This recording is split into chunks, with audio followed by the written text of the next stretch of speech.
How's going guys, welcome to the channel. In this video we are gonna see, what if Naruto used tailed beasts to fight Anthro Ponies? Part 1. Huge shout out to King and Bros 2011 for this story. If you wants to see awesome fanfiction like this, don't forget to subscribe. Now let's get into the video. Madara vs the Gokage. The Gokage were up against Madara Uchiha. You think you can beat me with a will you inherited from Hashirama? Power has nothing to do with will. It's an actual thing. Madara said. You're wrong. One can grow stronger by inheriting the will of the deceased. The will enabled me to create the medical jutsu as well as the entire system of medical ninjas and make the rules. Tsunade said as she stepped forward. Suddenly, the seal on her forehead lit up. Rule number 1, medical ninjas shall never give up on treating their teammates as long as they can breathe. Rule no. 2, medical ninjas are not allowed to engage in battles. Rule number 3, medical ninjas must be the last to die in the team. Those are the rules I made for my students. Actually, there's one more. Tsunade's seal then started forming lines all over her body, shocking the other Kage. Rule number 4, only those who have mastered Byakugo, the methodic regeneration jutsu, are allowed to break the 3 rules. Byakugo? Never heard of it. Madara replied. It's a forbidden jutsu that only I know how to use, which means it's my own battle. Tsunade then jumped at Madara. You have gotten rid of my pollen with your dust release, but adding one medical ninja won't help with your chances. The 5 of us go at it together if 4 doesn't work. I'm not just a medical ninja. Tsunade then tried to punch Madara, but he activated his Susanoo ribsage. She's slower than the Raikage, but she's stronger than him. Madara thought before Tsunade punched him back. Fire style. Wildfire activation. Madara then sent a large 5-wave at Tsunade. Water style. Water spout. Mei Terumi shouted as she expelled a large wave of water to douse the fire. She then jumped in the air. And water style. Dragon flood. She then formed a dragon made of water that knocked Madara in the air. The Raikage, along with Inoki on his back, flew up behind Madara. Weighting rocks. Lightning horizontal Chio storm. Shouted as he delivered a weighted chop to the back of Madara's Susanoo. Swan then came in and kicked the front, breaking it and sending Madara flying. Madara got up. Right, you are not that weak. Madara said as he stood up. If you rush without thinking and get yourself killed, the other Kage are screwed too. After all, they rely on you for treatment and recovery. If I get killed. Tsunade said as she landed on a tree branch. Hashirama, I don't know what exactly you gave them, but look at them. They're nothing compared to you. If I could know how weak they turned out to be, I would have taught you how to rise from the dead. Madara said. The other Kage then joined Tsunade. What you left after you died was just some power that's clinging to me. After my brother died, he only left me his eyes and their power. You're wrong. Tsunade shouted. Madara got up to a high point and activated Susanoo. He then looked off in the distance. Take note of this Gokage. The only thing that can be passed down to you is hatred. The Susanoo made hand signs and brought down a giant meteorite. However, unlike last time, it wasn't being dropped in Madara's vicinity. Allied Forces HQ. Oh no. Ao said. What is it? Shikaku asked. Listen closely. He's dropping one on us, huh? The people in the HQ already knew that the space rock was coming down too quickly to escape. They took it. Everyone, listen closely. Shikaku said to the shinobi that we're going to back up Naruto, Kakashi, Killer Bee, and Might Guy. Shikamaru and Ino heard the final news from Shikaku. While Shikamaru was silent, Ino started crying. Madara then felt the impact of the meteorite crashing down on the Alliance HQ. Madara vs Gokage. There. With that, the Allied HQ is destroyed. Strategy 101. Madara said as he deactivated Susanoo. Without warning, a furious Tsunade punched Madara and blew away his right side. You're a dead man. So don't spread the hatred anymore. Tsunade thought. Kazekage. Now. Shouted. Gaara wrapped Madara up in sand and activated the Imperial Sand Seal. Sealed. Gaara said. Finally. Tsunade said. It was done. Madara Uchiha was sealed away. But, the battle was not without consequence, for the Alliance HQ was destroyed. Everyone, I'll go back up Naruto. Gaara said. You sure Kazekage? Asked. I'm sure. Rest up and heal. I leave some of my sand which will be programmed to follow me wherever I go. Gaara left 4 big balls of sand for the Kage to use when they come to back up Gaara. Gaara hopped aboard his own sand and rode towards Naruto's position. Hang on Naruto, B. I'm coming. Later, Naruto, B, Might Guy, and Kakashi vs Tobi. Naruto, B, Might Guy, and Kakashi Hot Aki were really pummeling Tobi. Naruto and B, who was transformed as Gyuki the Eight-Tails, uppercut the Jito Meizo and knocked it down to the ground. Ha! You don't look too happy. Naruto said. Toby was confused by his words. What do you mean? Toby asked. Well, you hide your face. So I can only guess. But if you're really calm, then why don't you prove it by taking off that stupid mask, Naruto shouted. I told him not to aggravate the man, Kakashi said to himself. Nice going, Naruto. Guy congratulated Naruto. Realizing that nothing would be resolved, Toby summoned the amber purifying pot and the crimson gourd. Oh well. I'm going to have to do it. Toby said. What's that? Kakashi asked. I would have preferred resurrecting it in a completed state, but Toby said as he remembered about the gold and silver brothers and the tentacle bee left behind just as the statue swallowed the tools. It is only a fragment, but it's not lacking in power. All 9 eyes on the Jito Meizo lit up. It's taking too long. It is time. Bro. The Jito Meizo growled as rocks started being thrown all around them. The statue's been acting weird since it swallowed those things. Might Guy said. Naruto then sensed something. That's. Naruto said. Kakashi then remembered what Toby said. And B. Kakashi said. Look closely. Feel it with your skin. Toby said. The 10 tails has been revived. The beginning and end of this world. Toby declared. I get it. So the statue is the vessel of the 10 tails. Kakashi said. Huh? What? The 10 tails, Naruto asked, confusedly. Wait, what's going on? If the Gokage were right in the meeting, then this war was all for the sake of gathering the chakra of the 8 tails and 9 tails, which is necessary to revive the 10 tails. Kakashi then looked back at Naruto and B. The 9 tails and 8 tails still have their chakra, is this some kind of lie? Daiuki then remembered when B sacrificed a leg to escape from Sasuke. By octopus leg, 1 leg's worth of chakra, did he get that? Jayuki asked. We always sling raps and screw up crap. Yeah. B rhymed before he addressed Kakashi. He absorbed a bit of chakra from the octopus leg clone. I'm getting a little worried, prone. The chakra from the 8 tails octopus leg, then it only needs to be a part of the beast. Kakashi said. Naruto, looks like you've noticed it too. Kurama the 9 tails said. My chakra was present in that jar and bottle. Naruto answered. Change, Naruto, I'll explain. About the 10 tails too, you just listen from here. You know the 10 tails, Kurama? Yeah, of course I do.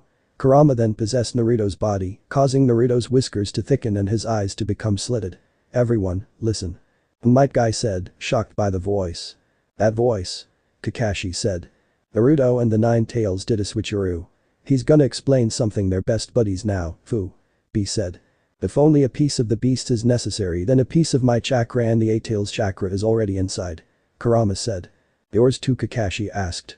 The pot and gourd he had the Meizo eat were treasures that Grandpa Six Paths brought. They have the power to strongly seal anything. Whatever goes in can never come out, no matter what, and in the pot lied Kinkaku, and in the gourd lied Ginkaku, they were probably revived with the Ito Tensei, used in this war, and sealed inside. Kurama explained. 6 Paths and the brothers Kinkaku and Ginkaku, I've heard all of those names in legends. But, what does that have to do with your chakra? Might Guy said. They once fought me and I ate them. Afterwards, however, they ate on the meat in my stomach and absorbed my chakra. In other words, Kinkaku and Ginkaku each held a piece of your chakra. And the masked man stole them as materials to revive the 10 tails from Dari's first division. That matches the information from the HQ. Kakashi said. Toby was still silent. But that chakra, along with the 8 tails, is only a piece. I don't know what kind of form the 10 tails will be revived in. I'd like to do something before it's revived, if possible, Kakashi said. Toby then glared at Kakashi. Kakashi, you always open your mouth so easily. It's no wonder you lived a life of regret. Toby said. Kaxi and Guy were surprised by those words. Just who are you? Guy asked. You don't remember faces, so what point is there in telling you? Toby said to Guy. Kakashi, as you said, now is our chance before the 10 tails is revived. Grandpa Six Paths said that the 10 tails complete revival will signal the end of this world. Kurama said. Is the 10 tails really that strong? I can imagine that it has 10 tails, but what else does it have? Naruto asked. Kurama was silent for a bit. It's a collection of all the chakra from the 1 tail to me, the 9 tails. It is the beginning of all chakra, a god who created nations.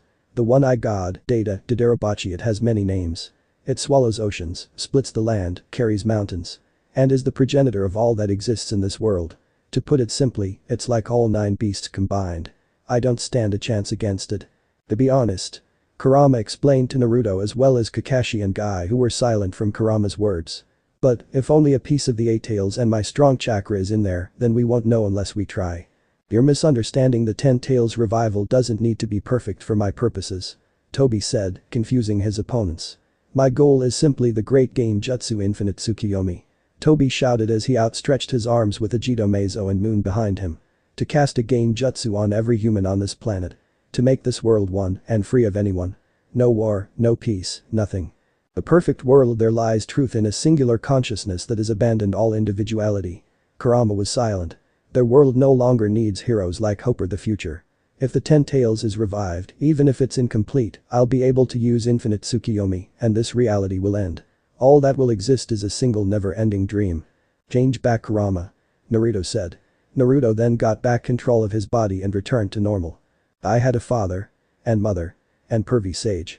All kids look up to heroes. That's why I was able to keep running forward without getting lost. I'm gonna become Hokage that surpasses all the previous generations. Naruto said in a speech while Jayuki puts on a cheesy grin along with Kurama. That's my dream. You idiot. Toby was completely speechless. Even if you want your youth to never end, at some point, you have to stop dreaming. Might Guy said. Yeah, dreams are things that come true. Kakashi said. Dreams, dreams, dreams, dreams, lots o' dreams. My dream is a middle-aged woman's chest. The truth you see when lots of dreams come true, I the best. B rhymed. I can't believe you had the courage to reveal your sexual fetish at a time like this, B Jayuki said. Heh. Kurama said with a big smirk. Individuality makes people blind to the truth. My words, the words of no one, the real words that will lead this world to the truth. Toby started to say. Naruto then noticed Gaara come down onto Toby from above. Sand hail. Gaara rained down balls of sand onto Toby. Toby noticed and moved out of the way quickly. Impressive. But, I won't let you touch the Meizo. Toby said. Gaara, you made it. Naruto said. Of course. Don't worry. I'm here to help. Gaara said. Whoa. The Meizo roared as its eyes started to bleed and the spikes in its back started to lengthen. Naruto entered Nine Tails chakra mode and made a clone. Naruto, do you remember his attacks? Wait until you can get an opening. Gaara said. Don't worry. That's why I made a clone. Naruto said as he and the clone ran. The clone then started helping Naruto make a small-tailed beast ball. I can do it. Take me up. Kakashi said. Better avoid direct attacks. Guy thought as he reached in his pocket. Kakashi then closed his eyes. Super mini-tailed beast ball. Naruto said as he formed the ball. Mangekyo Sharingan. Kakashi said as his Sharingan turned into the Mangekyo Sharingan. Shishuga. Guy thought as he pulled out some nunchucks. Naruto's clone attacked Toby but went through him. Toby then swung his gunbai at the clone. Naruto extended his arm to catch Toby, but the arm went through him. Toby then tried to capture Naruto. However, Gaara's sand and Guy were above Toby. Guy swung his Shishuga at Toby's head while the sand came in to assist. With quick timing, Toby used his gunbai to block the nunchuck in the sand, but the impact knocked Toby back. Naruto retracted his arm while Guy attacked. I'll start with you. Toby said as he grabbed Guy's foot. He then saw the Shishuga coming at him, forcing him to phase through. Toby then swung his gunbai at Guy, but Guy used his Shishuga to block the attack. That was cool, bushy eyebrow sensei. Naruto thought. Gaara then tried to grab Toby once more, but Toby phased through the sand. Naruto then sent his mini-tailed beast ball at Toby. Good. That amount of chakra should be enough. Sorry, but I'm going to aim for the Meizo. Kamui. Kakashi thought as he focused his eye on the Meizo. Toby then noticed. If I rip off its neck, it shouldn't be able to survive. Toby dodged the tailed beast ball, but suddenly, Kakashi's Kamui was negated. Too optimistic. Toby said. How can this be? Don't tell me. Suddenly, Naruto's attack got Toby and exploded. However, Toby was gone. He disappeared. B asked. Naruto then sensed for Toby. Naruto sensed Toby and jumped up the falling rocks to escape with Toby in hot pursuit. Toby swung his gunbai and hit Naruto. He's strong. Can't even hit him. Naruto thought. Toby then tried to grab Naruto. B. Kakashi shouted as he infused his lightning blade into his kunai. I know. B said. B threw Kakashi, who used a kunai to cut through the rocks. Cutting through the rocks with lightning blade. Nice Kakashi. Guy thought. Too late. Kakashi thought as he threw the kunai. Toby let the kunai phase through him before he kicked the kunai at Naruto. I'll deal with the kunai. Don't worry, Naruto. Kakashi thought. Kakashi teleported the kunai away while Naruto tried to attack Toby, but he phased again. Toby moved away from Naruto while the four combatants regrouped. You okay? Gaara asked. Yeah. But, how are we going to beat him? Naruto asked. Suddenly, they all see a crack on Tobi's mask. "That crack?" Kakashi said. "Yeah, I see it," Naruto said. Kakashi then thought about when Tobi stopped the Kamui and when the kunai hit the mask. "Naruto, can you grab the Biju from inside?" Kakashi asked. "Yeah. Kurama should be ready." "Gaara, B, can you help?" Naruto asked. "Yes," Gaara said. "Can do," B said. "Alright. Listen closely," Kakashi said as he whispered. B then threw Kakashi, Gaara, Naruto, and Guy at Tobi. Guy used his Sasuke to crush the rocks. "Not so impressive," Tobi said as the rocks fell around him. Guy went through Tobi but attacked from behind. "I bet you don't have time to absorb," Guy shouted as he swung the Sasuke again. They went through Tobi, who then grabbed the weapons. "You're making light of the Sharingan. I can read your movements. I'll take these," Tobi said before he started to teleport the Sasuke away. When he teleports, he materializes. "Now."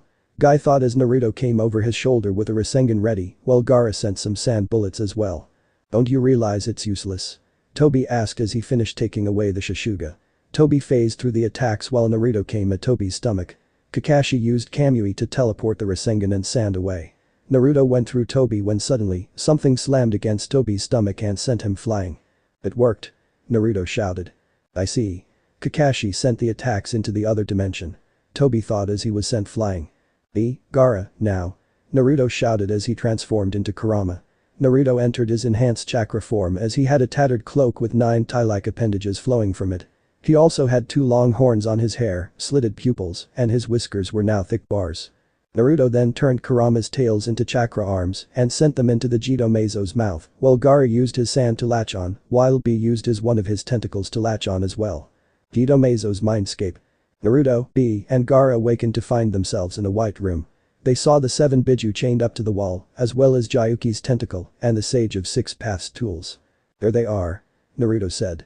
Naruto, B, and Gaara ran over to the Biju. "Guys, wake up." The Biju were stirred awake before they noticed Naruto. "Naruto, how did you find us?" Son Goku asked. "I used the chakra you guys gave me and I reached inside the Jito Meizo. Gaara is here so he can rescue, It's Shukaku." Shukaku answered. Right," Naruto said.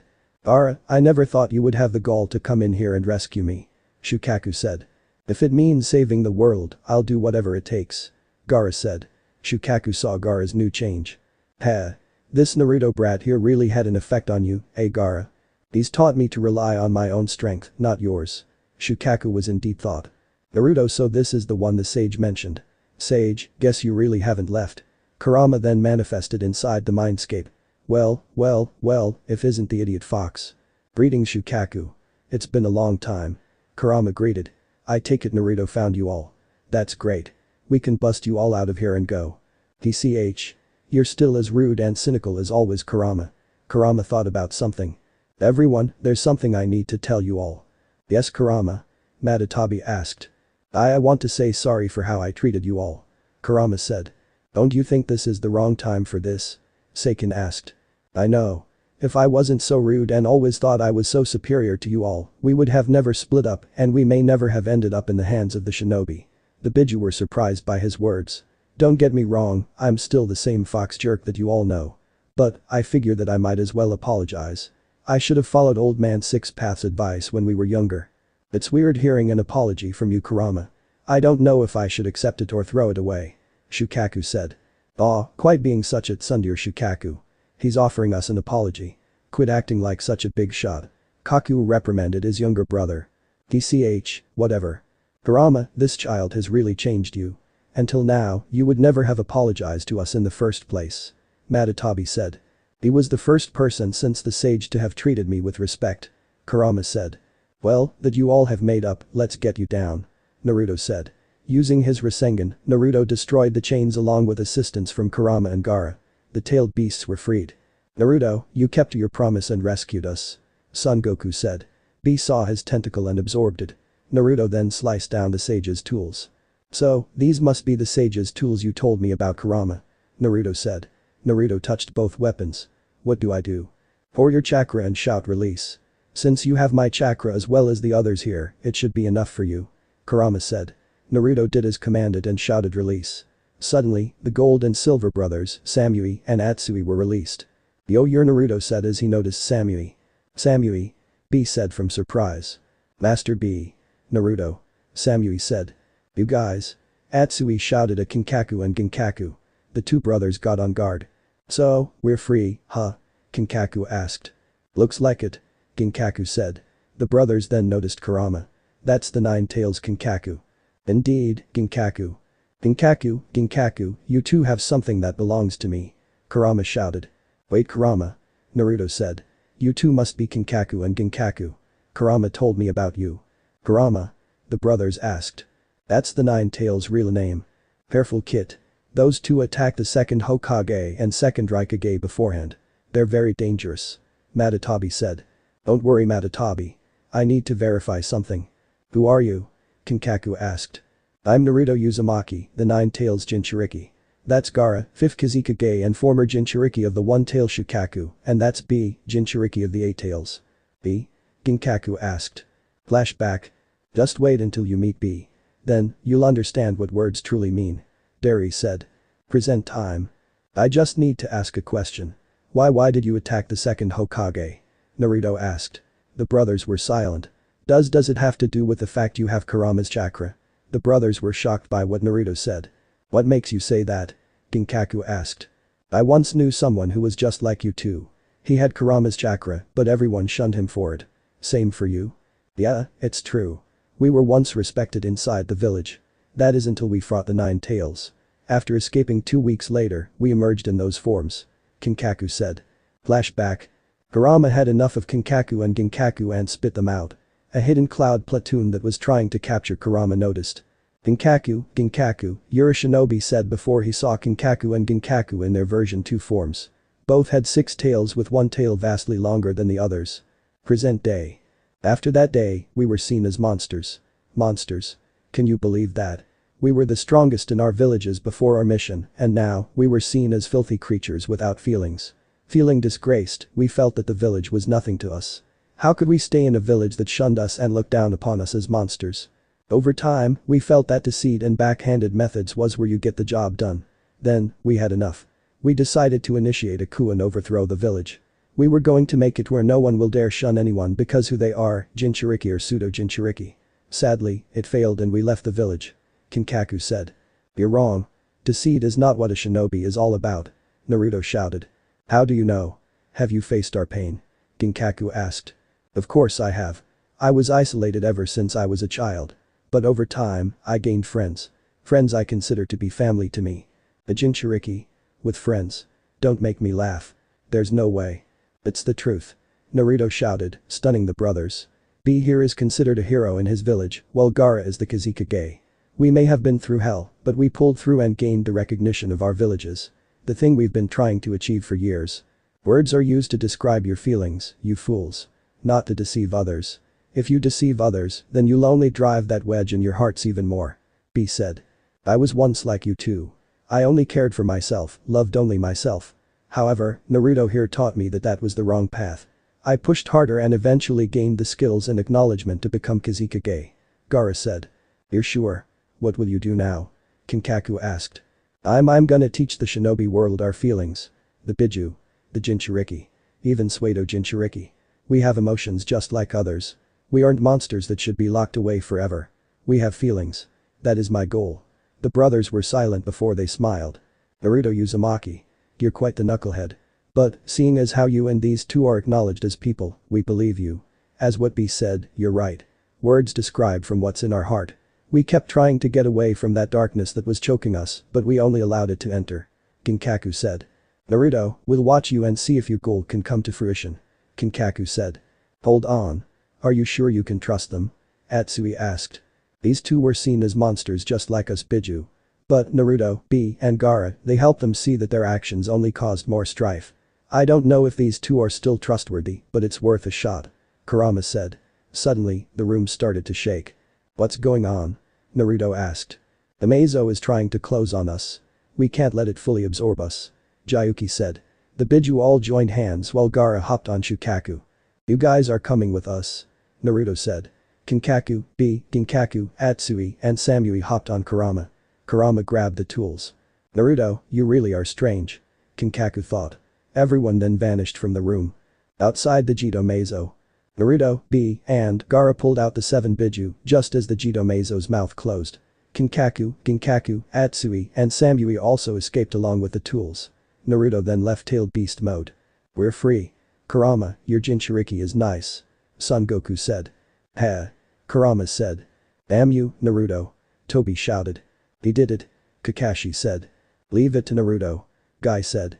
Naruto saw that the eyes of the Jito Meizo were still lit up. What's going on? The statue should have stopped transforming. Kokuou said. Some of our chakra must still be left over in there. Chao-mei said. Jayuki B ran at it. I'll destroy it right now. B shouted as he was about to punch the statue. I won't let you interfere anymore. Toby shouted as slammed his hand on the ground. Uchiha battle flame formation. A flame wall surrounded the Jito Meizo, preventing B from punching it. B then slid back. B, you okay? Naruto asked. This is nothing. B shouted.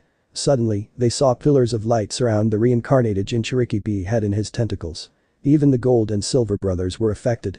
The Ito Tensei Kakashi said. It's vanishing. Seiken said. I guess it's goodbye guys. Naruto said to Kinkaku and Ginkaku. Hey, it's fine. We're glad to have met you Naruto. Kinkaku said. The Biju went over to their Jinchuriki as their bodies start to vanish. This is goodbye, all of you. Madara said. They put their tails on their foreheads to say goodbye. Naruto then fist bumped the brothers. When they did that, something happened. The Jinchuriki, Kinkaku, and Ginkaku's bodies lit up. Instead of vanishing, their bodies started molding into flesh and blood. The Jinchuriki then opened their eyes. What the? We're alive. Yugura commented. Flesh and blood. Han said. How? How did this happen? Kinkaku thought. Kinkaku then summoned the Bashishin and 7-star sword. Kinkaku then sealed them inside his body while he held onto the pot while Ginkaku held the gourd. The Jinchuriki then noticed their Biju. So, Naruto rescued you all, eh son? Rashi asked as he stood up. The rest of the Jinchuriki stood up and stood on Jayuki's tentacles. Yeah, the little brat kept his promise. Son Goku promised. The Jinchuriki then noticed Gaara. Who's this guy? Fu asked. Oh, that's Gaara. He's the 5th Kizikage and he used to be the Jinchuriki of Shukaku. Naruto answered. Really? Yep. Well, I never thought I'd see the day. When 9 Jinchuriki and their Biju joined forces for the first time. Rashi said. The 7 former Jinchuriki stood on top of their respective Biju. What about those guys? Utakata asked. They're Kinkaku and Ginkaku. Don't worry. They're on our side. Naruto said. Ginkaku and Ginkaku? Yujito thought as she frowned. If that statue is still transforming, looks like we have no other choice. We have to seal ourselves in our Jinchuriki once more. Son Goku said. Indeed. Plus, I kinda miss being in these guys. Chao-mei said. Shukaku, you're sure you want to be sealed inside of me again? Gaara asked. I really don't want to, but if 10 Tails is revived, I don't want you getting hurt. Shukaku said before everyone looked at him with smiles. I need you at full power so you and I can work together. Shukaku said.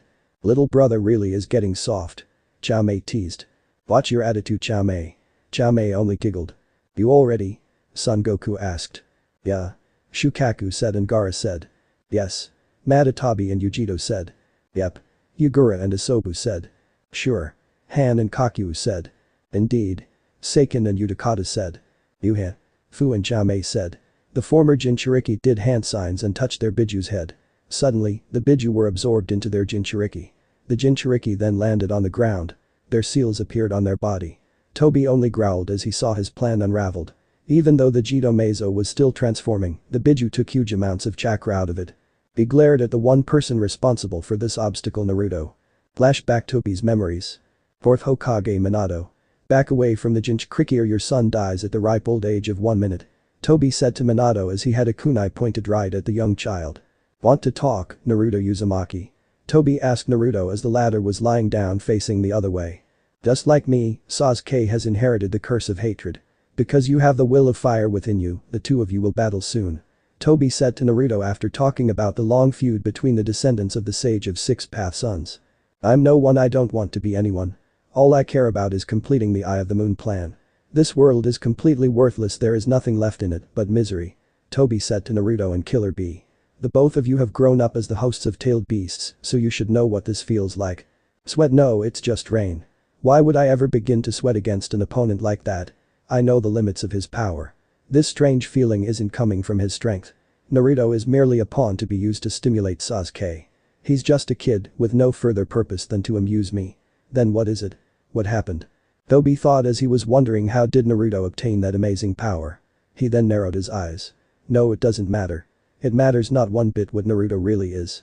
This war will make all pasts, all futures and all existences completely irrelevant, said Toby as he declared that Naruto was nothing but a pawn and a worthless child.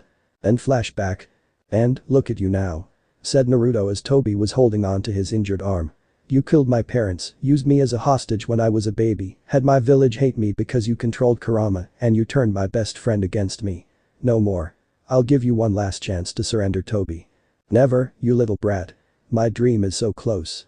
I won't give up. Naruto just looked at Toby and smirked. Kurama, let's settle this once and for all, Naruto said as he entered tailed beast mode again. Got it, kid, said Kurama. That same power, thought Toby as he sees Naruto's transformation into tailed beast mode. Naruto formed 3 clones and they charged at the masked man. They each formed a Rasen Shuriken and ran right for Toby with determination in their eyes. That won't work, Uzumaki. Behold the real power of Kamui, said Toby as he had a Manjikyu Sharingan just like Kakashi. Toby brings out huge shuriken and threw them quickly at the clones. 2 clones were defeated, but Naruto managed to catch them with Kurama's head. As the 3rd clone came, Toby started to bring out huge chakra disruption blades. Naruto dodged the blades, but Jayuki and B were pinned down. But the Naruto, these blades block a Biju's power. Don't touch them, shouted Jayuki. Naruto came right near Jayuki. Uncle B, cover me. Okay, come. Naruto then formed Kurama's head to make a tailed beast ball. The last clone was close to Toby, then looked back at Kakashi. Kamui. Kakashi focused his space-time ninjutsu on the Rasen Shuriken. The same move. I won't let him go through me. Suddenly, the clone disappeared as Toby brought out a disruption blade. Kakashi then fell from using so much chakra and his eyes started to bleed. Heh, you were too fast with that stake, Kakashi. You couldn't even make the Rasen Shuriken vanish. You used your Kamui in vain. Just as Toby thought he had an advantage, he looked down to see Naruto, with Kurama's head formed, finish charging the tailed beast ball. I still have the tailed beast ball. Naruto fired the Biju ball at Toby. The sphere started to rip at the battlefield and almost caught Toby. A bit slow, how useless, said Toby as he completely teleported to the other dimension. When he arrived there, he saw the clone from before with the Rasen Shuriken in hand. How can you? I'm Naruto Uzumaki, said the clone. Damn you, Kakashi. You teleported the clone before I brought out the blade. You always knew how to beat me, Toby said silently. You're dead, shouted the Naruto clone as he threw the Rasen Shuriken at Toby. Toby's body returned to the real world to reveal it being torn apart by the wind chakra-shaped needles in the Rasen Shuriken. Toby's mask fell apart to reveal Obito Uchiha, Kakashi's teammate that was supposedly dead. His body was now on the ground, cut up just like Kokuou. Phew, we did it, said Naruto as he exited his chakra cloak. The Jinchuriki got up and ran up to Naruto to congratulate Naruto on his victory. Impressive work, Naruto, said Utakata as he approached his fellow Jinchuriki. Obito, said Kakashi silently as he contemplated his decision to leave Obito behind during the Third Shinobi World War. Naruto looked at Kakashi and saw a look of sadness in his eyes. So, who is he, Kakashi-sensei? Asked Naruto. He was my former teammate, Obito Uchiha. He was supposed to have died years ago. It doesn't make sense. Why would he go against the will of fire? The ideals he followed back at the academy. Before Kakashi could think any more about this, they suddenly hear a loud roar nearby. Due to Toby's death, the barrier around the Jito Meizo disappeared. The statue now had more spikes on its body and its mouth was now in a grotesque form. Woo! Growled the Jito Meizo as it was reaching the final stage of its transformation. The Jito Meizo was also increasing in size. Allied shinobi reinforcements. The allied shinobi forces were only about a mile or two away. Naruto and company's position. This is bad. Most of the army is getting close, Jayuki said as he sensed the Asp's approach to the battlefield. Roar. The Jito Meizo yells into the air as it's starting growing claws on its hands and feet. Kakashi-sensei, can you launch a big enough jutsu on the Jito Meizo and the Biju? Asked Naruto. The Jinchuriki had a look of shock on their face. Naruto, you can't be serious, said Kurama. It's the only way, you guys. I know what you're all feeling, that this is an insane plan, but I don't want to watch everyone get killed. Even if this was the same world that tried to neglect my existence and see me as a demon, I will not let everyone die by this thing. Not as a Jinchuriki, not as a container of a demon, but as a shinobi. I will not let my parents' death go in vain. Naruto proclaimed, which greatly surprised the Jinchuriki, Might Guy, and Kakashi. In fact, this was the exact same thing Minato said when he decided to put Kurama into Naruto 16 years ago. Kakashi then reminisced about Naruto growing up. Kakashi's memories. My dream is to become the greatest Hokage. Then the whole village will stop disrespecting me and start treating me like I'm somebody important. Kakashi then remembered all the fights Naruto endured as he matured. And memories. You were always the one to shout out something first, Naruto, but you've grown into a fabulous shinobi. If this is what you want to do, I'm with you, said Kakashi. Might Guy nodded in agreement. Naruto, you are truly an amazing Jinchuriki. I'm with you too, said Roshi as he started to transform into his Biju. The others proceeded to also transform. Naruto then turned into tailed beast mode. All of the Jinchuriki Biju then grabbed the Jito Meizo to keep it from trying to move. Kinkaku and Ginkaku decided to come with them. Kakashi-sensei, said Naruto. Kakashi then looked at Naruto Kurama. I'm not very good at this whole romance stuff, but when Hinata comes, tell her I loved her too, said Naruto.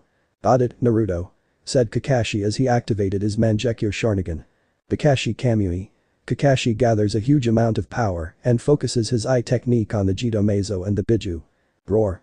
The Meizo roared as it kept getting bigger. Heh. We're not gonna leave you guys alone, Kinkaku said. Any final regrets? Asked Naruto Kurama as the Kamui started to drag them in. Yeah. I wish we were like you, Naruto Uzumaki, said Roshi Son Goku as the Kamui fully dragged the Jito Meizo and the Jinchuriki Biju into the vortex and it closed up. Roar. Shouted the Jito Meizo one last time before it disappeared. Thanks to the actions of Konoha's Orange Hokage, the world is saved from the Jubi. Kakashi and Might Guy stared at the empty battlefield that was before them. No evidence of some humanoid statue, no evidence of 9 ancient demons. Just a scarred battlefield. The allied forces arrived to see a massive crater in the middle of the field. There was no sign of Naruto anywhere. Kakashi-sensei, what happened? Asked Shikamaru. Kakashi then explained what happened.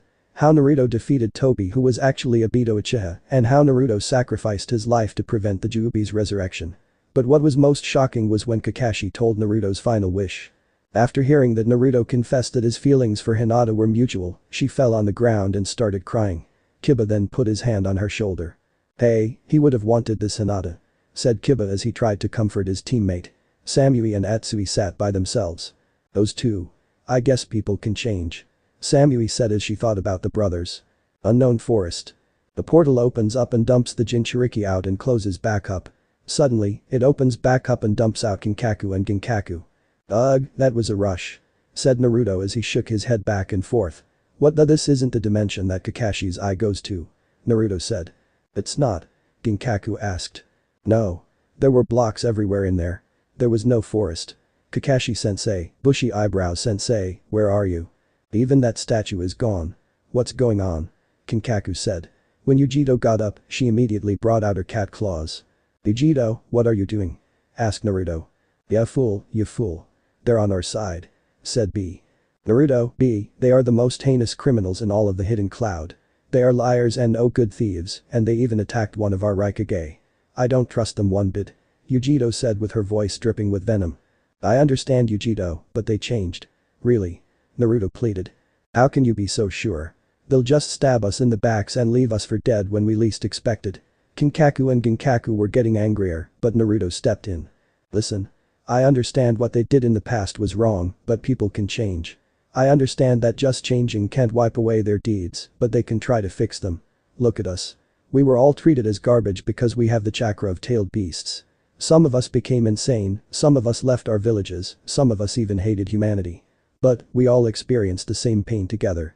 Fighting is not the answer, Naruto said. Naruto is right. This isn't the time. Right now, we need to figure out where we are, where that statue is, and why we were suddenly brought back from the dead, Kinkaku said. He then held his hand out. Truce. Yujito reluctantly shook his hand. Truce. Yujito said. Good. From now on, we stick together as one, Naruto said. Right. The others said. First order, find out where we are. Let's see if we can find a town or something and get out of this forest, Naruto said. The others nodded and headed out. 1 hour later. The Jinchuriki and the 2 pseudo-Jinchuriki leapt from tree to tree and found the forest to be expansive. Yujito noticed the moon was rising in the sky. Crap, it feels like we've been traveling for hours now, said Naruto. Yeah, how long does this forest last? Ginkaku asked. Hey, let's take a break. Han said as he fell to the forest floor and was followed by the others. We can resume in the morning when we're all healed up. Suddenly, Fu's stomach started to growl. Hey, I'm hungry. Fu said in a moaning tone. Anyone got any food? Well girl, in case you haven't noticed, we don't have food. Most of us just resurrected from the dead. Kinkaku said as his voice raised. You don't have to be so mean, cranky pants. Fu said. Grr. Kinkaku growled. Utakata then felt the ground. There's a river nearby. Some of us can go it. Utakata said. Okay, we'll settle this with rock paper scissors. Whoever loses has to go get fish. Said Naruto. Everybody stuck out their hands. Rock, paper, scissors. Everybody got scissors. Okay, again. Rock, paper, scissors. The Jinchuriki got paper while the brothers got rock. Ah, so you two have to catch food. Said Fu in a teasing voice. Kinkaku and Ginkaku both got angry and had tick marks on their heads, but they both calmed down. Fine. We'll be back soon. Kinkaku said before he and Ginkaku went through the forest. 1 hour later. The Jinchuriki made a fire while the brothers were still looking for food. Ugh, they've been gone forever. Fu said as her stomach really growled as if she had a wolf in her stomach. Suddenly, they hear some rustling in the nearby woods. The Jinchuriki got on guard, but suddenly the gold and silver brothers emerge from the woods with fish. Also, Kinkaku had a nasty cut on his head. Kinkaku, what happened? Asked a concerned Naruto. 10 minutes ago. As Kinkaku and Ginkaku finished their struggle to catch fish, they started their journey back to the Jinchuriki. Suddenly, they hear something in the woods. Grrrrrrr, a predator growled from within the woods. The brothers got on guard after hearing the predator's growl. Do you hear that, Ginkaku? Asked Kinkaku. Yeah, Kinkaku. Ginkaku replied to his older brother. The brothers had their backs together. Be on guard. Right. Grrrrrr, said another predator in the forest. Grrrr. Grrrr. What? There's more than one? Asked Kinkaku as he sees multiple pairs of eyes are watching him and Ginkaku. Suddenly, rocks are being thrown from all directions towards the brothers. A rock hits Kinkaku upside the head. Yikes, look out. Said Kinkaku as they started dodging the big rocks. Suddenly, a large rock scraped Kinkaku on his head. Ow. Why you? Growled Kinkaku as he gathered fire in his mouth. He then spit it out where the last rock came from. Roar. Yelled the creature as it suffered a bad burn from Kinkaku from the fire stream. Suddenly, it and the other predators felt the enormous power emanating from the brothers and decided to retreat for now. They were no longer there. Let's get back to the others and get that cut checked before those guys decide to come back for round 2. Said Ginkaku. Kinkaku then nodded. The brothers decided to get back to the others in case any more would come back. Present time. I see. Looks like we have to be on guard while we're resting. Naruto said. Yujito got up and walked to Kinkaku. She placed something on his wound and after she applied it, boy, it burned like fire. Yoch, that burns. Said Kinkaku. Calm down. I just placed some medicine on it. Said Yujito as she let out a sigh. Do you carry around that stuff? No. I found some berries nearby that worked as a good antiseptic should any one of us are injured. Thank you. Don't mention it. Just remember I'm only doing this because we can't lug you two around if you're crippled. Gee, thanks. Kinkaku said sarcastically. Well, now that Kinkaku and Yujito are done flirting with each other, let's chow down. Said Fu as she ate an entire fish after roasting it on the fire in just 10 seconds. After she finished the fish, the others looked at her in a puzzled look. What? I swear, it's like you're a child or something, Fu. Yugura said. Boy, I want some fish, Fu girl.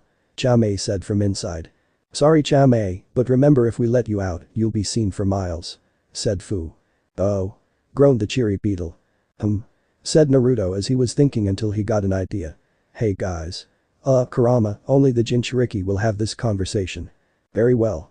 Kurama said. The Jinchuriki were talking for a few minutes and despite that there was seemingly some doubt among them, they all agreed. Shadow clone jutsu.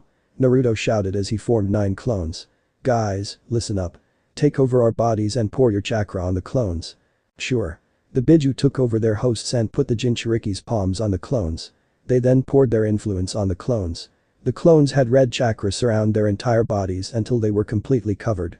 Now, keep your hands on the clones while putting your free hand on your seal. Yugura said. The Biju placed their Jinchuriki's hands on the seals. Now, provide a link. The Biju closed their eyes and did just that. Suddenly, they felt their conscience go from the seals onto the clones. The Jinchuriki regained control of their body while still keeping a link to the clones. The clones then started to morph into the Biju, but the Biju gained humanoid appearances and were about 6 feet tall. Shukaku stood more upright like a human, had a yellow t-shirt and was wearing orange shorts and had orange sandals that surprisingly fitted his large feet. Madatabi was also upright, had slitted eyes and had hands and feet instead of paws, yet her hands and feet were slightly sharp. She had a blue dress and she had a white short skirt and had 2 high-heeled shoes and she also had 2 big melons on her chest that were slightly exposed by the shirt. Isobu gained feet and they have a similar look to his hands. Isobu wore a green t-shirt with a turtle insignia on the back and red pants and had green flip-flops. Son Goku wore a flaming red shirt with an insignia of a lava rock on the back and had red pants and he had dark green sandals. Kokuou stood upright now and had 2 hands and 2 hooves. He wore a white shirt with an insignia resembling himself on the back and he wore a black jacket. Seiken was still the chubby slug that he was, but he had longer legs and hands and they got slightly thicker than before. He wore a shirt and pants which colors matched his skin color but surprisingly had no slime on them and he had blue sandals. Jiamei had normal human hands and her 6 insect legs were gone and she had 2 human feet but they looked insect-like and the feet were covered up by 2 high heels as well.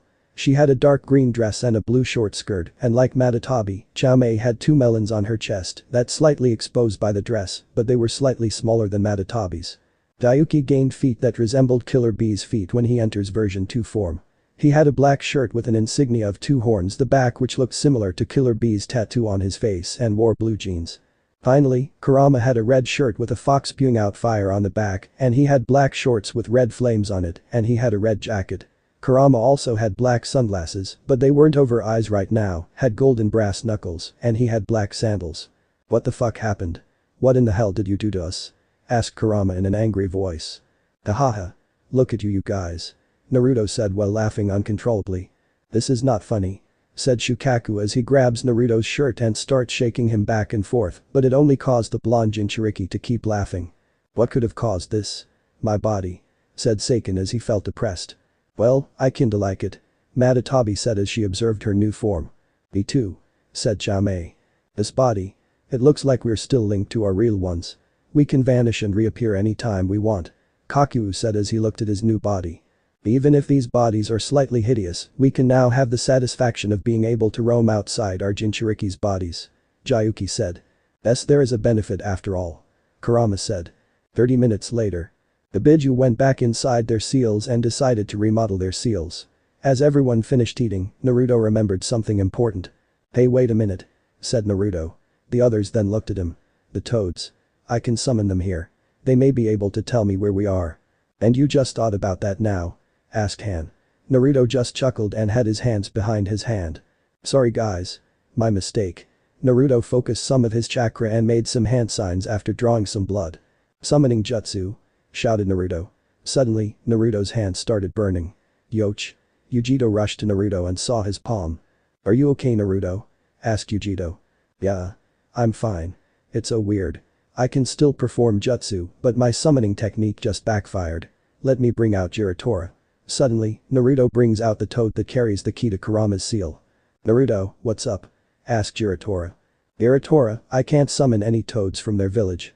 What?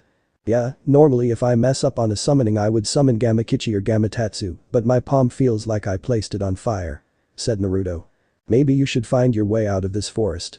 That can be a start and maybe you can summon toads again. Jiratora then stuffed himself back inside of Naruto. What's wrong? Kurama asked as he was sitting with the other Biju. Shukaku was in a desert, Madatabi was in a field of fire, Isobu was floating on top of a lake, Son Goku was near a cave, Kokuou was in a giant field, Seiken was in a jungle with a big clearing, Jiamei was in a forest with a majestic waterfall, Jayuki was in a mountain range, and Kurama was near a gigantic den. I used some of your chakra to summon Gamabunta, but my palms started to burn. Said Naruto as he was sitting on top of Kurama's head. The Jinchuriki then appeared on their Biju's heads. That's weird. Usually, you can summon toads with or without my chakra. Maybe, the forest you're in stops you from summoning. Naruto however was skeptical at Jiratora and Kurama's theory. I don't know about that. Maybe said Naruto until 2 unexpected guests appeared right next to him. Maybe what? Asked Ginkaku. Ah. Naruto jumped up in the air a little. What are you two doing here? Asked Kurama. And also, you're on my head. I guess because we have your chakra we can enter this plane. Said Kinkaku. Makes sense. Said Son Goku. The tailed beasts and the Jinchuriki start to go over the situation. Okay, so this is the situation. We are all in some weird and creepy forest, not like the forest where we fought Obito Uchiha. There is no sign of any shinobi anywhere. It's weird that Naruto cannot summon toads, but we can still manipulate chakra. What's more, we're in a predicament as it is. Kurama said. Naruto then yawns. Eyes, how about we get some sleep? Asked Naruto. Yeah, you're right. We'll continue the next day. Hopefully, we can find civilization tomorrow. Everybody nodded and the Jinchuriki left the Biju's mindscape. The Biju then went into their respective mindscape. 10 hours later. Everybody is asleep except for Naruto, who decides to take over Yujito's shift to keep watch. Suddenly, Naruto hears a low growl nearby. Grrr. Naruto hears the growl and wakes up his teammates. Kurama, wake up, said Naruto. Kurama then awakens. What is it? Asked the fox. There's something out there. Guys, wake up, Naruto said to him teammates. Not now Naruto, said Uchiha as he rolled over away from Naruto. Grrr growled the creature again. Eyes, get up, said Naruto in a deeper voice. Ugh, what's wrong Naruto? Fu asked in a groggy tone. The others also start to stir from their slumber. You better have a good reason for waking us, Uzumaki, said Yugura as he rubbed his eyes. You guys hear that? Asked Naruto. I don't hear anything, said Killer Bee. Grrr the creature growled very deeply. This time, everybody heard it. They then jumped to their feet and got into a circle formation to avoid having any blind spots. What is that? Asked Yujito. Whatever it is, it doesn't sound friendly, said Rashi. Suddenly, they see multiple figures darting around them through the trees, the bushes, and they also see many pairs of eyes watching them from a distance, but sometimes they disappear and then others appear in their place. Ginkaku, is that creature out there the same thing that attacked you and Ginkaku earlier? Asked Uchiha. No, this growl is different, said Ginkaku. Why aren't they attacking? Asked Fu. They're trying to make sure we're surrounded. Strength in numbers, said Naruto as he used Kurama's ability to sense negative emotions. There's a whole bunch of them. About 50 of them. 50 against 11. I like those odds. Ginkaku joked. Suddenly, the team sees multiple eyes emerge from the bushes and the trees. They belong to wolves, but their bodies were made of twigs and wood. What the? Wolves made out of wood? Said Naruto in disbelief. These timber wolves lunged at the Jinchuriki. Here they come, said Naruto. I got this, said Yugura as he stepped in front and made a mirror of water that showed a reflection of the wolves. He grabbed the mirror with his cane and rotated it.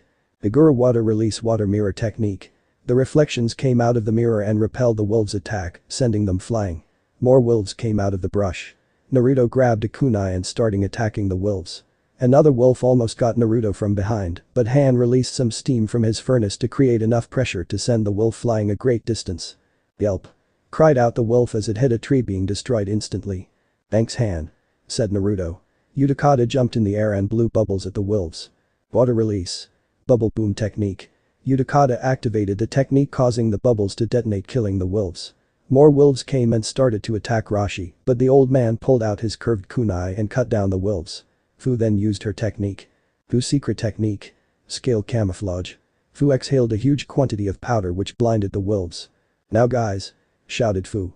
Yujito claw creation. Yujito created claws on her hands and feet and started slicing the wolves. Killer Bee got 2 swords from his back. I float like a butterfly. And sting like a bee. Cause I'm the 8-tails. Killer Bee rapped as he helped Yujito fight off the wolves. Gaara Shukaku's spear. Gaara created a huge spear with his sand. He threw it at the wolves, pinning them against a tree, killing them. Let's end this. Guys run, shouted Kinkaku as he grabbed the Bashishin. The others ran away just as the last wolves came in and surrounded Kinkaku. Kinkaku Bashishin. Assault of lightning. Kinkaku brought down the fan and summoned multiple blasts of lightning which surrounded Kinkaku in a circle, which was the same area where the timber wolves were. Roar! Shouted the wolves as they were incinerated by the lightning's intense heat. They burned and then fell apart into sticks. The Jinchuriki finished off the wolves and rested up. Boy, that was intense, said Naruto. You're right.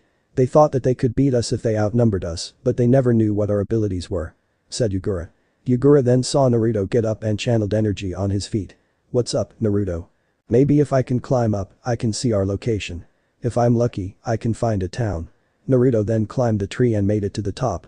After landing at the top point of the tree, our favorite hyperactive ninja saw some lights in the distance. Naruto then jumped down. So, did you see anything? Asked Rashi. Yeah, I did. I saw some lights in the distance. Must be a town. Nice job, Naruto. Said B. Can you guys stay here for a bit? I'm going to check it out. We're coming too. Said Kinkaku. You guys okay with that? Asked Naruto. Sure. Just get back here as soon as you can. Said Yujito. Right. Come on guys, let's go. Said Naruto as he and the brothers headed out. 5 minutes later, edge of the forest 6 o'clock AM. The three shinobi made it to the edge of the forest and saw a town. Finally, we made it. Let's go see if we can find somebody. Said Naruto. Kinkaku and Ginkaku followed Naruto into the town. As they neared the town, they saw no humans but ponies. Each was different from the other. Some had horns, some had wings, some had no of the features. Just like the Biju when they manifested outside of the seals, the denizens were wearing clothes. Sometimes, Naruto and the brothers would see marks on the ponies, but only if their clothing didn't cover it up. The stallions had their marks on their arms, while mares had it on their sides. The three Jinchuriki hid behind a dumpster. What are those marks? Asked Naruto.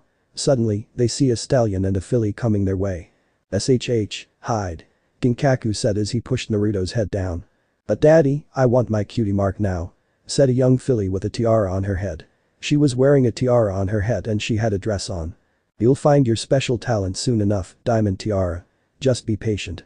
Said the stallion next to her. HMMPH. Said Diamond Tiara. Hey, cheer up.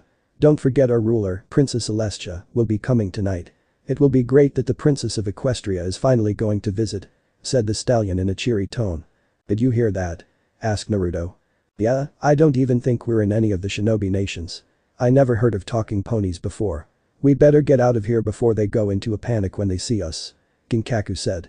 Right. Said Naruto as the three shinobi were able to leave the town without being caught. The dark forest, 5 minutes later. The Jinchuriki were waiting for Naruto and the gold and silver brothers to return.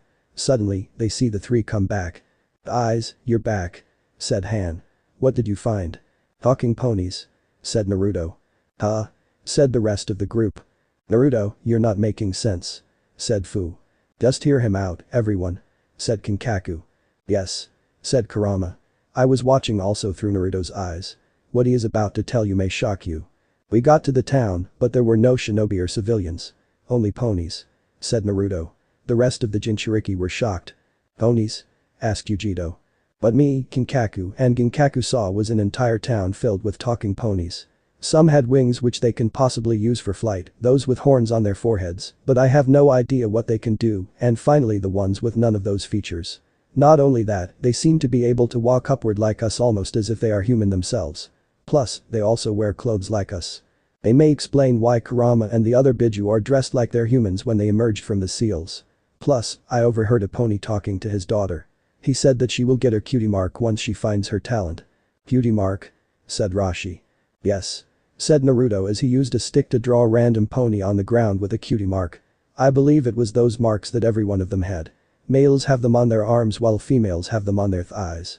I believe that once they find their special talent, they will get their own mark on their arms, possibly to show that they have matured. Anyway, I don't know our true location, but something tells me that Kakashi-sensei's Kamui technique teleported us here, possibly due to the huge amount of Biju chakra being teleported from our world, which cut a portal to this world. And I can bet that town isn't the only one filled with those ponies. Great. Now, we're trapped in a world full of colorful ponies, and they have no idea that 11 humans and 9 powerful Biju are among them. Said Fu in a depressed tone as she sat down on a log. I'm not done talking. Fu then looked back up at Naruto. According to what that stallion said, he said that their ruler Princess Celestia will be visiting tonight. She might be able to tell us where we are and how we can find our way home. Okay, but how we'll get close to her? If she is the ruler of this land, then she must have bodyguards with her at all times to protect her from any threats thrown her way. It's just like the daimyo of our lands and the Kage back home. Yugura said. He's right, Naruto. Before we attacked the second Hokage and second Tsuchikage, we had to go through their best bodyguards. Kinkaku said as he remembered when he and Ginkaku staged that coup in the hidden cloud many years ago. Eyes, did you forget the first thing we had to learn when we became shinobi? The transformation technique. Said Naruto. Oh, disguise ourselves as those ponies and wait until the princess is done with the ceremony. Said Yugura. That can work. But we have to be pretty convincing to let her know. You're right.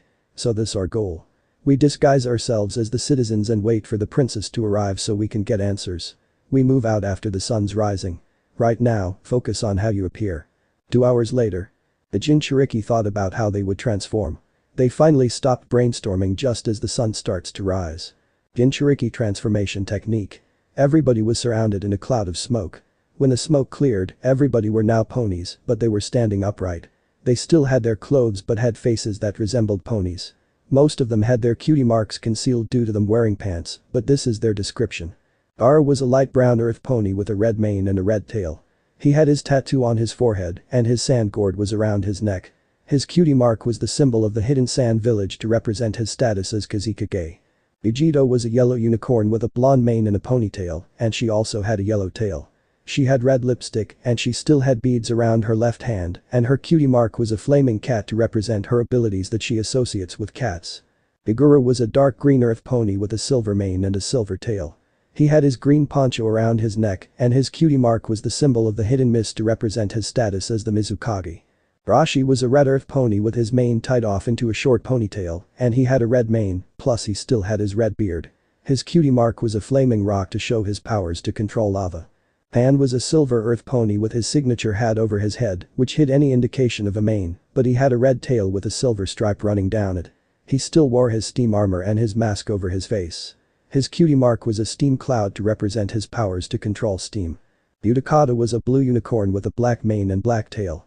He still had his kimono, and his cutie mark showed bubbles to show his skill at making bubbles to attack. Fu was a light green Pegasus with a light green mane that still had her orange clip and had a light green tail with light green wings. Her cutie mark were 2 insect wings. Filler B was a brown earth pony with a white mane and a white tail. He still had his sunglasses, his horn tattoo near his face and seal on his shoulder. He had Samahata and his 2 swords on his back. His cutie mark showed 2 swords that represents his skill with blades. Naruto was an orange unicorn with a spiky blonde mane and a blonde tail. His cutie mark was the symbol of the hidden whirlpool village to represent his family roots from that village. Ginkaku and Ginkaku were both purple unicorns that both had their manes styled like Native Americans, as well as the horns, but Ginkaku's mane was gold colored, as well as his tail, and Ginkaku's mane and tail were silver colored. The brothers both have their tattoos on their shoulders. The 7-star sword and the banana palm fan were put back inside of Ginkaku, and Ginkaku had the rope of clarity and the crimson gourd around his neck, and Ginkaku had the amber purifying pot strapped to himself. Ginkaku's cutie mark was the kanji Japanese symbol of gold, and Ginkaku's cutie mark was the kanji of silver, and this represents their titles of the Gold and Silver Brothers. "Get ready guys," said Naruto. "Let's go." The Jinchuriki then set out for the town not knowing about the danger that will emerge tonight. 2 days before the Jinchuriki set out to find Princess Celestia, a story is told that will reveal more about the land that the hosts have entered. Narrator. Once upon a time, in the magical land of Equestria, there were 2 regal sisters who ruled together and created harmony for all the land. To do this, the eldest used her unicorn powers to raise the sun at dawn, the younger brought out the moon to begin the night.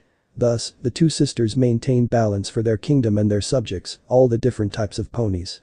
But as time went on, the younger sister became resentful. The ponies relished and played in the day her elder sister brought forth, but shunned and slept through her beautiful night. One fateful day, the younger unicorn refused to lower the moon to make way for the dawn. The elder sister tried to reason with her, but the bitterness in the young one's heart had transformed her into a wicked mare of darkness. Nightmare Moon. Narrator. She vowed that she would shroud the land in eternal night. Reluctantly, the elder sister harnessed the most powerful magic known to ponydom. The elements of harmony. Using the magic of the elements of harmony, she defeated her younger sister and banished her permanently in the moon. The elder sister took on responsibility fade out for both sun and moon. Twilight Sparkle. And harmony has been maintained in Equestria for generations since. Said a purple unicorn known as Twilight Sparkle finished the story. She had a purple mane and a Heim cut and a purple tail with a pink stripe down the middle of them. Her cutie mark was a pink star undergoing an explosion. Naruto theme songo. Episode title. The Mare in the Moon. Antrolit, 5 minutes later. Twilight is running really fast to get back to her library. She sees Twinkleshine and some her friends up ahead. "There you are, Twilight. Moondancer is having a little get-together in the West Castle courtyard. You wanna come?" asked Twinkleshine. "Oh, sorry, girls, I've got a lot of studying to catch up on," said Twilight as she ran right past them. Twinkleshine then sighs. "Does that pony do anything except study? I think she's more interested in books than friends." Twilight's home. Twilight rushed into the library. "I know I've heard of the elements of harmony," said Twilight as she hit the ladder causing her assistant Dragon Spike over. Spike was a purple dragon with green eyes and green spikes. He is slightly shorter than Twilight. He is only slightly younger than Twilight, but due to the dragon aging system, he is a baby dragon. Ow! Yelled Spike as he hit the ground. Spike. Spike. Spike. Spike got up and groaned a little. There you are. Quick, find me that old copy of Predictions and Prophecies. Twilight then saw Spike with a present. What's that for? Well, it was a gift from Moondancer, but said Spike as the present was ruined. Oh Spike, you know we don't have time for that sort of thing. But we're on a break. Said Spike. No, grunt Spike. Said Twilight as she was trying to look for this old book. It's over here. Said Spike, but Twilight knocked Spike out of the way and retrieved the book. Ah. Elements, aha. Elements of harmony, see. Mare in the moon. Mare in the moon. But that's just an old pony's tale. Mare, aha. The Mare in the Moon, myth from olden pony times. A powerful pony who wanted to rule Equestria, defeated by the elements of harmony and imprisoned in the moon. Legend has it that on the longest day of the 1000th year, the stars will aid in her escape and she will bring about nighttime eternal. Gasped Spike. Do you know what this means? No whoa. Said Spike as he was knocked down again. Ow. Take a note please, to the princess. Okie dokie. My dearest teacher, my continuing studies of pony magic have led me to discover that we are on the precipice of disaster. Hold on. Precise said Spike as he was struggling. Threshold. Rink. Ugh, that something really bad is about to happen. For you see, the mythical Mare in the Moon is in fact Nightmare Moon and she's about to return to Equestria and bring with her eternal night. Something must be done to make sure this terrible prophecy does not come true. I await your quick response. Your faithful student, Twilight Sparkle. Twilight Sparkle. Got it. Said Spike as he finished the letter. Great. Send it. Now? Asked Spike. Of course. I dunno, Twilight, Princess Celestia's a little busy getting ready for the summer sun celebration. And it's like the day after tomorrow. Said a skeptical Spike. That's just it, Spike. The day after tomorrow is the 1000th year of the summer sun celebration. It's imperative that the princess is told right away. Impera. Important. Shouted Twilight. Whoa. Said Spike as stepped back a little. Okay. Said Spike as he breathed fire on the letter to send it to Princess Celestia. There, it's on its way. But I wouldn't hold your breath. Oh, I'm not worried, Spike. The princess trusts me completely. In all the years she's been my mentor she's never once doubted me. Suddenly, Spike belches out the letter and out comes the letter. See? I knew she would want to take immediate action. Said Twilight. Spike picks up the letter and after clearing his throat, he starts to read it. Spike reading as the princess my dearest, most faithful student Twilight. You know that I value your diligence and that I trust you completely.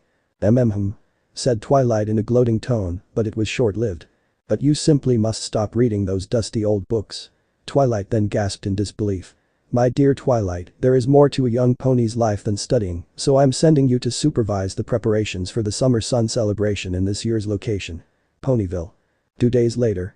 Around the same time the Jinchuriki enter Ponyville. And I have an even more essential task for you to complete. Make some friends. Said Spike as he finished the letter. Twilight then sighed that she had to make friends. They were both on a chariot run by 2 royal guards.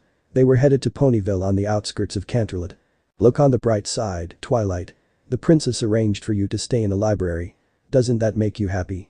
Asked Spike. Yes it does. You know why? Because I'm right. I'll check on the preparations as fast as I can, then get to the library to find some proof of Nightmare Moon's return. Said Twilight. Then when will you make friends, like the princess said? Said Spike. She said to check on preparations. I am her student and I'll do my royal duty, but the fate of Equestria does not rest on me making friends. Unbeknownst, 11 visitors would change that destiny for her. 3 minutes ago, the outskirts of the forest. The Jinchuriki made it out of the forest. When they came out, the scenery was so colorful and bright. Ugh, it's so bright, it just doesn't feel right. B said as he saw the landscape. I never thought I say it, but B is right. This place doesn't feel normal. Yujito agreed. Well, the talking ponies sure gave it away. Kinkaku said sarcastically. Why you piece of Yujito said until Naruto interrupted. Enough. We can't attract any kind of attention until this princess arrives. Naruto said. Naruto's right.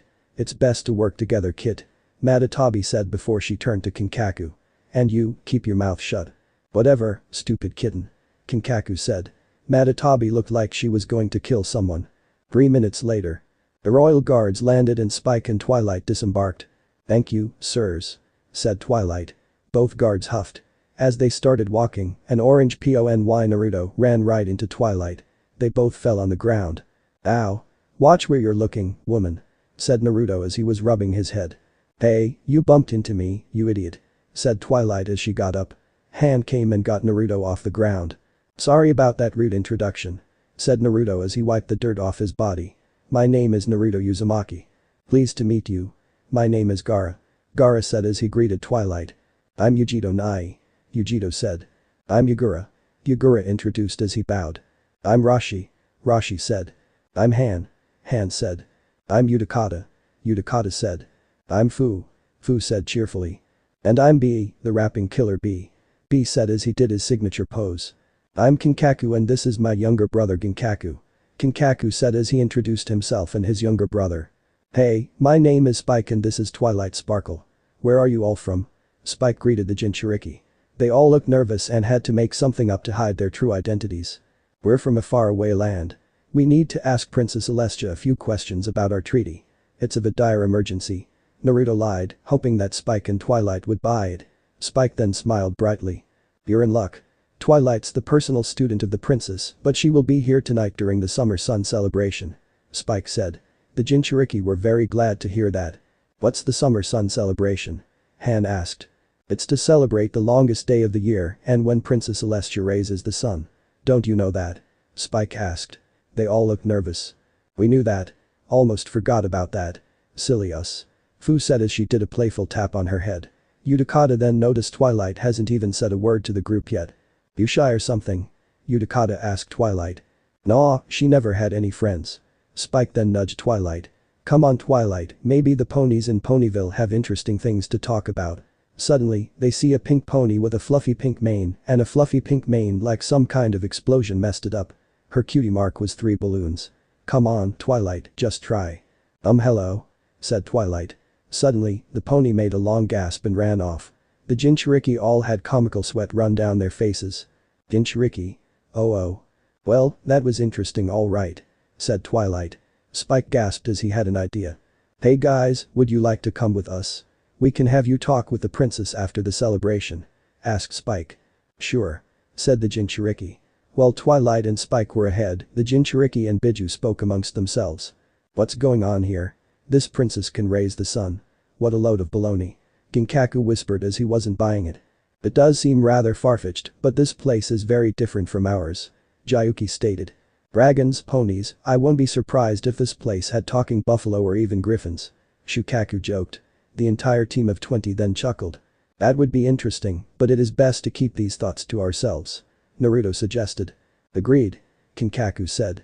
"Hey guys, come on," Spike said as it looked like Spike and Twilight were far ahead. "Oh, coming," Naruto said. The team then hurried to catch up. Sweet apple acres. Spike, Twilight, and the Jinchuriki came to a farm with a bunch of apple trees. Summer Sun Celebration Official Overseer's Checklist. Number 1, Banquet Preparations. "Sweet apple acres," said Spike as he read off the checklist. "Oh my gosh. Look at all of these trees," said Ginkaku in amazement. "There has to be hundreds of them." "Yeehaw," yelled an orange mare that had a blonde tail and mane just like Yujito's but both the mane and tail were styled in a ponytail. Her cutie mark was 3 apples. Twilight then sighed. "Let's get this over with. Good afternoon. My name is Twilight Sparkle," said Twilight before being interrupted. "Well, howdy do, Miss Twilight, a pleasure making your acquaintance. I'm Applejack. We here at Sweet Apple Acres sure do like making new friends," said Applejack. "Friends? Actually, So, what can I do you for?" asked Applejack. Spike, Ginkaku, and Naruto snickered. Twilight then cleared her throat. "Well, I am in fact here to supervise preparations for the summer sun celebration. And you're in charge of the food?" asked Twilight. "We sure as sugar are. Would you care to sample some?" "As long as it doesn't take too long," said Twilight. After she said that, Applejack rang the bells. "Soup's on, every pony," said Applejack. Suddenly, a multitude of ponies emerged seemingly out of nowhere. "Now, why don't I introduce y'all to the apple family?" "Thanks, but I really need to hurry. This here's apple fritter. Apple bumpkin. Red gala. Red delicious, golden delicious, caramel apple strudel, apple tart, baked apples, apple brioche, apple cinnamon crisp," she brought in a deep breath and continued. Big Macintosh, Apple Bloom and Granny Smith. Up Madam, Granny Smith, we got guests. Applejack said to an old mare. Wah. Soup's on. I'm up, here I come, I'm comin', said Granny Smith. Why, I'd say you're already part of the family. Thanks, you are all kind. Said Yujito. After Twilight ate some food, she spat it out quickly. Okay, well, I can see the food situation is handled, so we'll be on our way. Said Twilight. Aren't you gonna stay for brunch? Asked Apple Bloom as she had puppy dog eyes. Crap.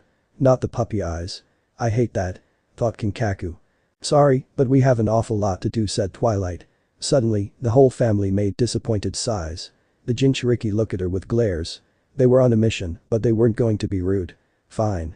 Suddenly, the whole family cheers. Ponyville. Food's all taken care of, next is weather. Said Spike.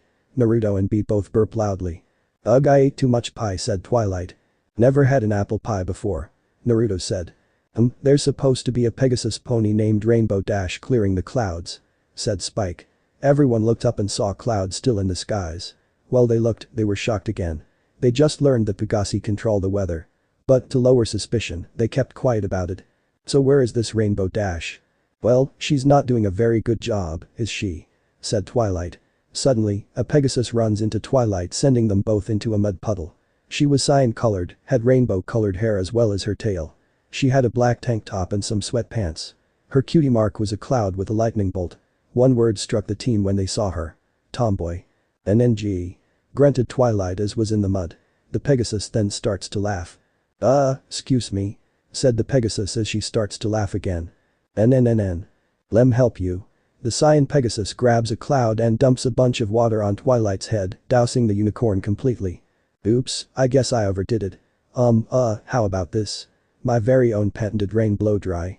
Said the Pegasus as she flies around Twilight, blowing her off. However, Twilight's mane and tail were now fluffy. No, don't thank me, you're quite welcome.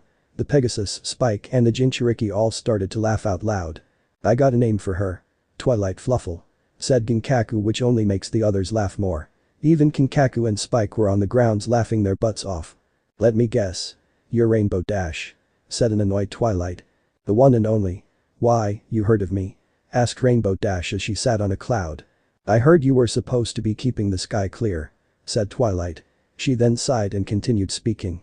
I'm Twilight Sparkle, and the princess sent me to check on the weather. Yeah, that'll be a snap. I'll do it in a jiffy. Just as soon as I'm done practicing. Practicing for what? The Wonderbolts. They're gonna perform at the celebration tomorrow, and I'm gonna show 'em my stuff. The Wonderbolts. Yep. The most talented flyers in all of Equestria. That's them. The FFT, please. They'd never accept a Pegasus who can't even keep the sky clear for one measly day. Hey, I could clear this sky in 10 seconds flat. Then prove it, Ms. Rainbow Hair. Said Ginkaku. Suddenly, Rainbow Dash clears all of the clouds quickly. Loop-the-loop around, and wham. What did I say? Said Rainbow Dash as she cleared the entire sky. 10 seconds. Flat. I'd never leave Ponyville hanging. Suddenly, the sound of sheep goes by nearby. Everyone was speechless at the amazing talent Rainbow did. You should see the look on your face. Ha. You're a laugh, Twilight Sparkle. I can't wait to hang out some more. Said Rainbow Dash as she flew off. Wow, she's amazing. Said Spike as he starts laughing at Twilight's mane. Before Kinkaku and Ginkaku could reply, Twilight spoke up. Don't say anything. Twilight said to the brothers. They only chuckled a little before they and the Jinchuriki went after Twilight. Town Hall. Wait. It's kinda pretty once you get used to it. Said Spike as they saw the entire inside decorated for the celebration. Yeah, it is beautiful. Said Yujito. Naruto and the rest of the male Jinchuriki's eyes, except for Killer Bee because he had on sunglasses, were comically burning. No, it's not. Said Kinkaku. Decorations. Said Spike until he sees something that amazes him. Beautiful. Yes, the decor is coming along nicely. This ought to be quick. I'll be at the library in no time. Beautiful indeed. Said Twilight as she observes the surroundings. Not the decor, her. Said Spike as he sees a white unicorn with a purple mane and a purple tail. Her cutie mark was 3 diamonds.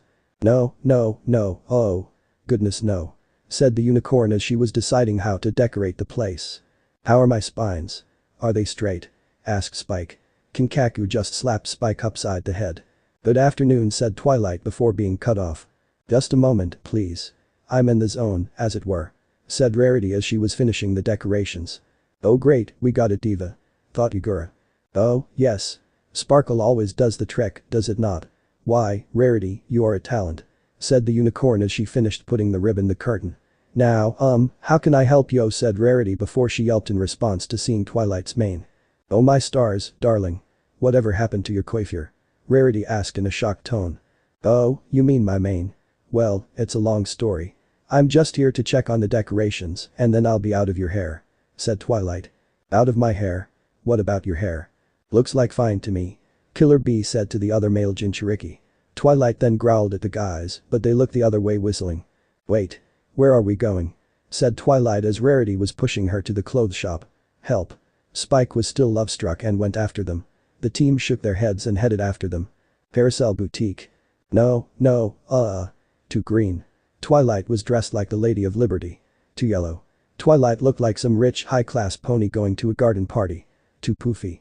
Twilight then had on more fancy clothes. Not poofy enough. Twilight looked like a filly dressed up for a party. Too frilly. Looked like a queen in the old ages. Too shiny. Twilight, you got me on that one. Finally, she got a necklace with a fancy saddle. Now go on, my dear. You were telling me where you're from. I've been sent from Canterlot to Twilight said in a strained voice before Rarity lost her grip, sending Twilight flying. Huh? Canterlot, oh, I am so envious. The glamour, the sophistication. I have always dreamed of living there. I can't wait to hear all about it. We are gonna be the best of friends, you and I emeralds, what was I thinking? Let me get you some rubies. Said Rarity as she went to find some more jewels. Quick. Before she decides to dye my coat a new color. Twilight said to Spike as they decided to flee before Rarity got back.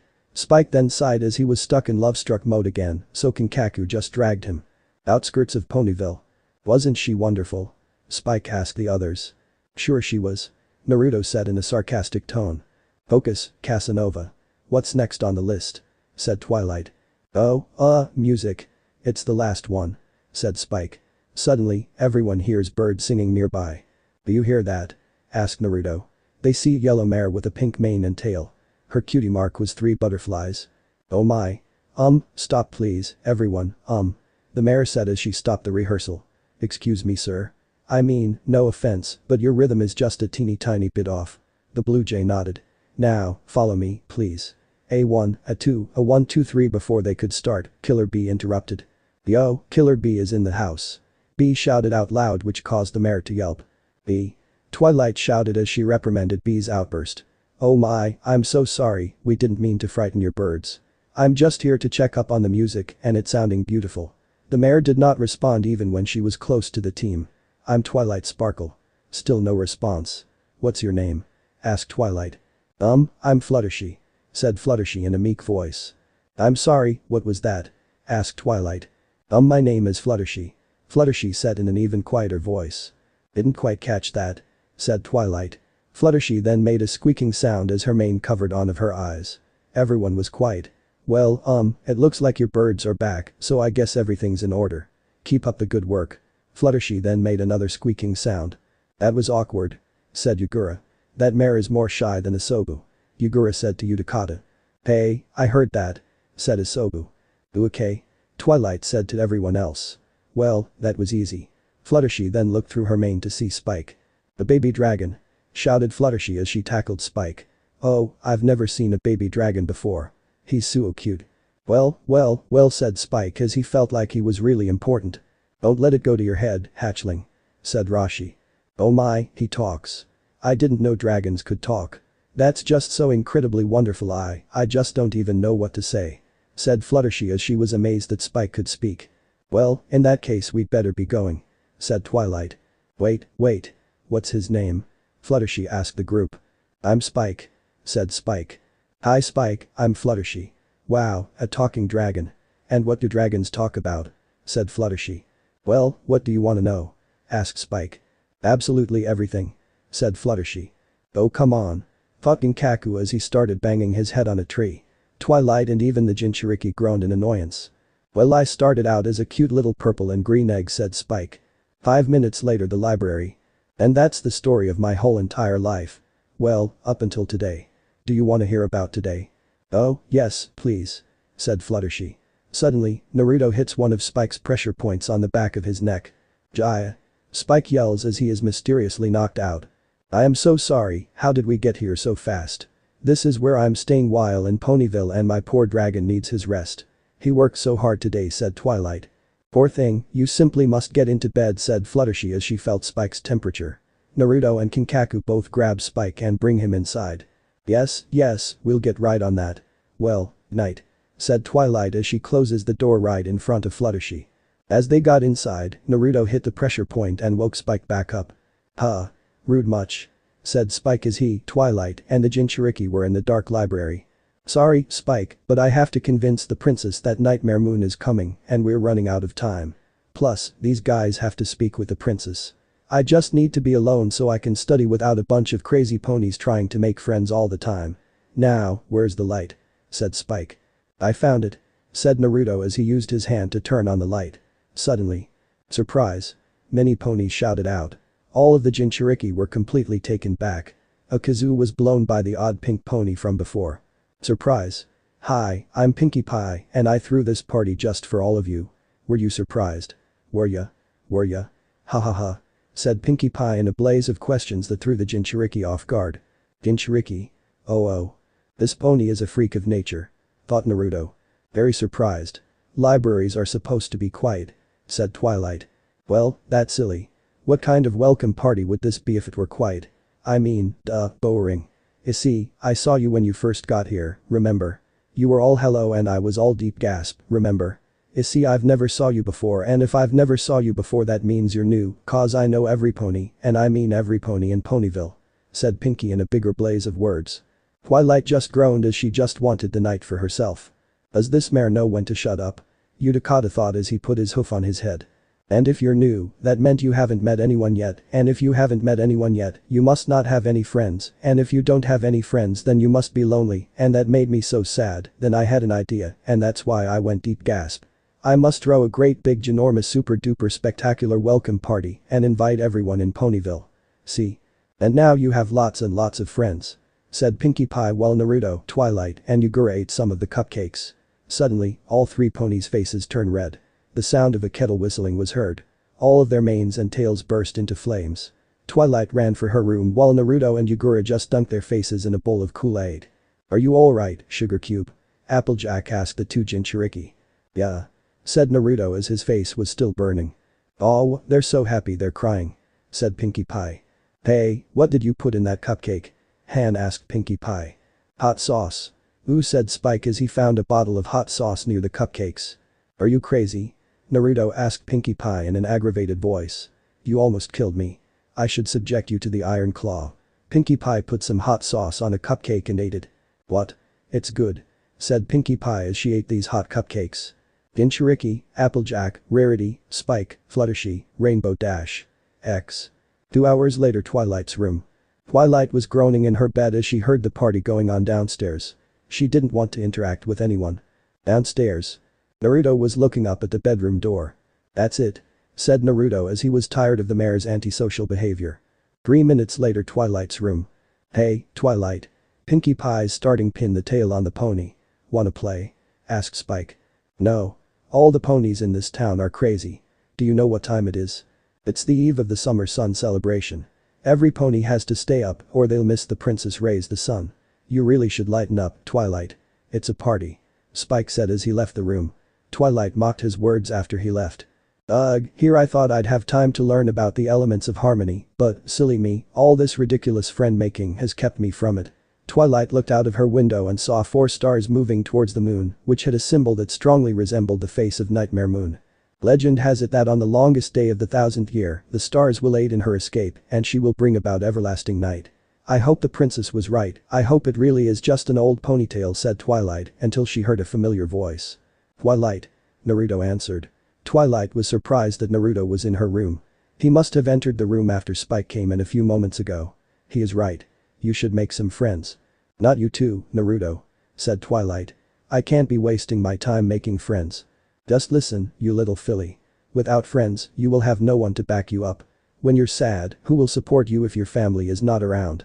If you're ill and you don't have family, who will come to help you in any way they can?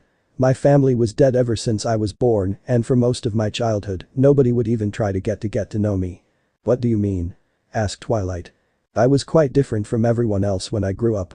I was feared and hated for the powers I possess. What? The powers you possess? What kind of powers? Asked the purple mare. I will tell you that later after I talk with the princess. Come on, guys, it's time to watch the sunrise, said Spike as he came back into the room. Show time, thought Naruto. 5 minutes later, town hall. All of the citizens entered the town hall to prepare for Princess Celestia's appearance. Isn't this exciting? Are you excited? Cause I'm excited. I've never been so excited, well, except for the time that I saw you walking into town and I went deep gasp, but I mean really, who can top that? Asked Pinkie Pie excitedly. Yeah, I'm excited to find out where we are. Yugura thought. Suddenly, music starts playing. Ladies and gentlemen, as mayor of Ponyville, it is my great pleasure to announce the beginning of the summer sun celebration, said Mayor Mare as she starts the ceremony. All of the ponies start to cheer. In just a few moments, our town will witness the magic of the sunrise and celebrate this, the longest day of the year. Twilight looks outside to see the stars move behind the moon and the symbol on the moon disappears. Twilight starts to grow nervous. And now, it is my great honor to introduce to you the ruler of our land, the very pony who gives us the sun and the moon each and every day, the good, the wise, the bringer of harmony to all of Equestria. Ready? Fluttershy asked her birds. The birds then began their. Princess Celestia, said the mayor, but the princess was not there. Said Rarity in shock. The ponies were whispering nervously. This can't be good, said Twilight.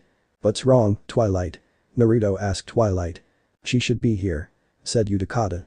Remain calm, every pony, there must be a reasonable explanation, said Mayor Mare.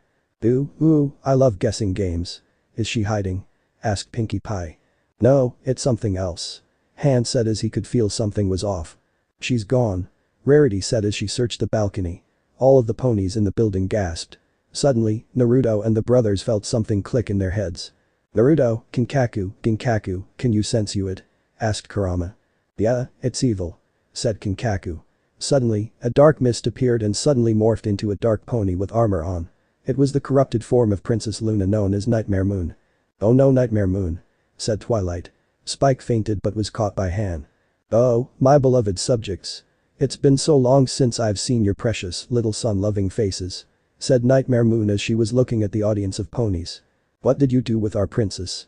Rainbow Dash yelled out as she tried to charge at Nightmare Moon, but she was stopped by Applejack. Whoa there Nelly, said Applejack as she bit down on Rainbow Dash's tail. Nightmare Moon then starts to chuckle. Why, am I not royal enough for you? Don't you know who I am? Asked Nightmare Moon. Ooh, more guessing games. Hokey smokes. How about Queen Mimi? No. Black Snooty, Pinkie Pie said very fast until Han closed her mouth with his hoof. Does my crown no longer count now that I have been imprisoned for 1,000 years? Did you not recall the legend? Did you not see the signs? I did. And I know who you are. You're the mayor in the moon, Nightmare Moon. Twilight said as she revealed the mayor's identity, which shocked every pony in the room except for the Jinchuriki. Well, some pony who remembers me. Then you also know why I'm here. You're here too. Remember this day, little ponies, for it was your last. From this moment forth, the night will last forever, said Nightmare Moon as lightning starts to fill the air. So this part ends here. I hope you guys enjoyed this video, so quickly like this video for second part of this series. And comment down below your thoughts about this series. And now it's time for me to go, bye.